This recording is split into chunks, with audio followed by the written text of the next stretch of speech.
Bapak, Ibu, dan saudara-saudari yang dikasihi dan mengasihi Tuhan, salam cinta kasih.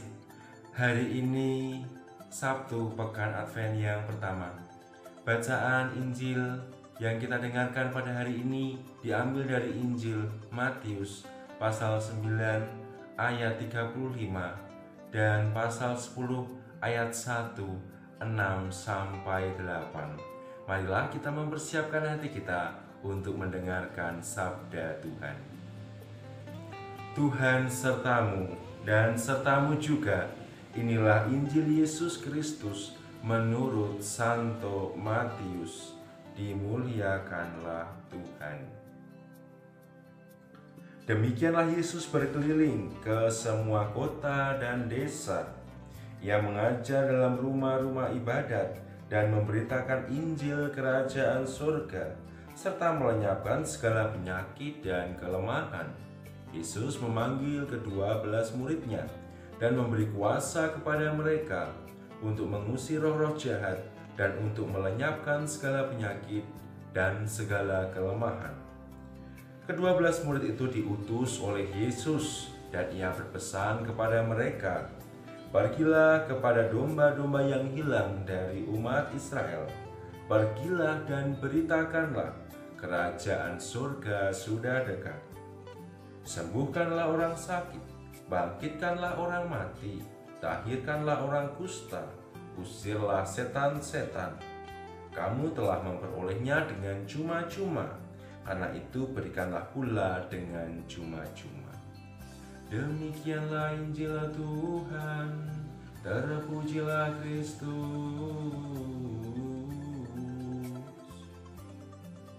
Jika pada hari ini Yesus digambarkan berkeliling dari satu desa ke desa yang lain, dari satu kota ke kota yang lain, untuk mengajar dari satu rumah ibadah ke rumah ibadah yang lain, untuk memberitakan kerajaan Allah dari orang yang satu kepada orang yang lain, untuk menyembuhkan orang-orang yang sakit, untuk melenyapkan segala kelemahan yang membelenggu orang-orang untuk terus hidup dalam dosa.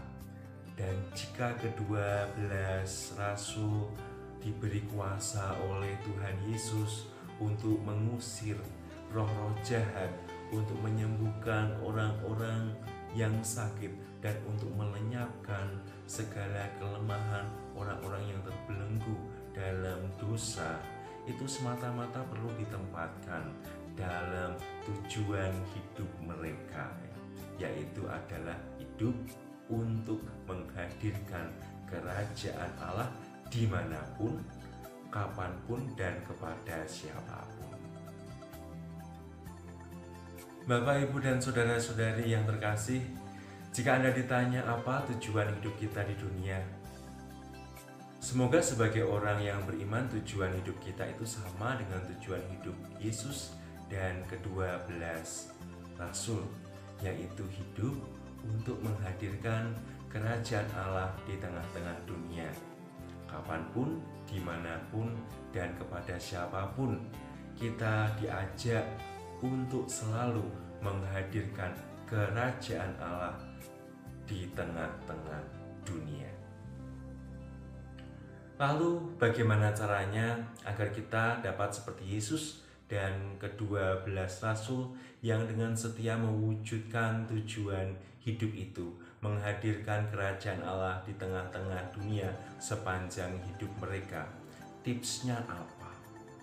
Tipsnya adalah seperti yang Yesus sampaikan dengan penuh kasih kepada ke-12 muridnya.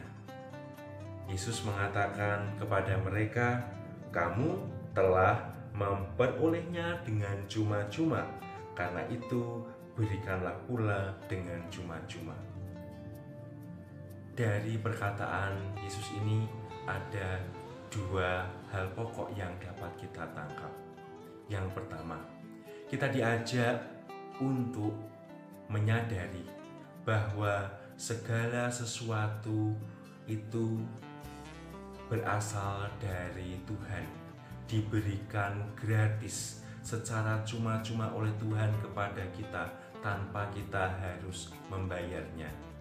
Yang kedua, setelah menyadari diri bahwa segala sesuatu itu diberikan Tuhan kepada kita, kita pun dipanggil, kita diajak, kita diundang untuk memberikan hidup kita secara gratis pula, mempersembahkan hidup kita kepada Allah, kepada sesama orang-orang yang ada di sekitar kita. Dengan memberikan hidup secara cuma-cuma, kita adalah pribadi-pribadi yang dapat menghadirkan kerajaan Allah dimanapun, kapanpun, dan kepada siapapun. Itu adalah tips yang top markotop dari Tuhan Yesus Kristus untuk kita semuanya. Bapak, Ibu, dan saudara-saudara terkasih, sebagai manusia yang hidup di tengah-tengah dunia, terkadang kita kurang dapat melaksanakan tujuan hidup utama kita sebagai orang Kristiani, yaitu menghadirkan kerajaan Allah di tengah-tengah dunia. Kita terkadang terbelenggu oleh budaya untung dan rugi dalam kehidupan kita. Semakin banyak yang kita dapatkan, semakin kita bersemangat untuk memberikan diri kita, baik kepada Tuhan maupun kepada sesama. Terkadang kita terbelenggu oleh materi dalam hidup kita. Kita terbelenggu oleh uang 100.000, 50.000, 20.000, 10.000, 5.000, 2.000, dan 1.000. Segala sesuatu seakan-akan bisa diukur dengan uang. Mari kita di masa Advent ini kembali memperbaharui hidup kita, memperbaharui semangat hidup kita untuk mencapai tujuan pokok hidup kita, yaitu menghadirkan kerajaan Allah dengan memberikan hidup kita secara gratis kepada Allah, kepada sesama, kepada gerejanya. Dengan demikian, Allah sungguh meraja dalam dunia ini, dalam hati setiap manusia. Karena Allah lah yang pertama-tama memberikan dengan cuma-cuma, maka mari berikanlah hidupmu, hidupku, hidup kita semua dengan cuma-cuma. Tuhan Yesus memberkati.